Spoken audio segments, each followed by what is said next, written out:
cette capsule, nous allons poursuivre la correction de l'exercice 1 du sujet d'Amérique du Sud qui s'est déroulé le 21 novembre 2017. Je vous rappelle brièvement le contexte. Donc, c'est une chocolaterie qui fabrique des palets en chocolat et qui ont donc cette forme-là de gouttes d'eau.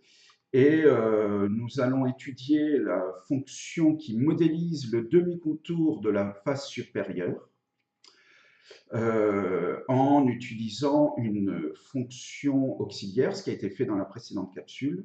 Là, nous allons nous intéresser à la question deuxièmement θ qui nous demande de calculer les limites de f aux bornes de son ensemble de définition, c'est-à-dire la limite en 0 et la limite en plus infini. On y va de ce pas. Alors, la limite de f en 0, il faut d'abord déterminer la limite de ce trinôme du second degré. Je remplace x par 0, ça fait moins 2.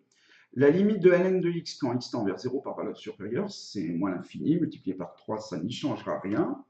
Donc, pour avoir une première partie de f de x, il faut que par addition, je détermine donc la limite en 0, ça fait plus infini. Alors attention, par soustraction, je devrais dire. Mais bon, une soustraction n'est rien d'autre qu'une addition. Donc le moins fait que moins 3 ln de x tend vers plus infini. Ensuite, quelle est la limite de x? C'est 0, mais par valeur positive. Donc en fait, le f de x étant égal à ce numérateur sur ce dénominateur, plus une fonction dont le numérateur tend vers plus infini et le dénominateur tend vers 0 par valeur positive, tend lui-même, la fraction tend vers plus infini. Alors ceci achève la détermination de la limite en 0. On s'attaque à la limite en plus infini, et pour ce faire, puisque si on laisse sous cette forme-là, ça nous donne une forme à déterminer, donc on est obligé de modifier la tête de notre fonction, et on va diviser chacun des termes du numérateur par x, ce qui nous donne ceci.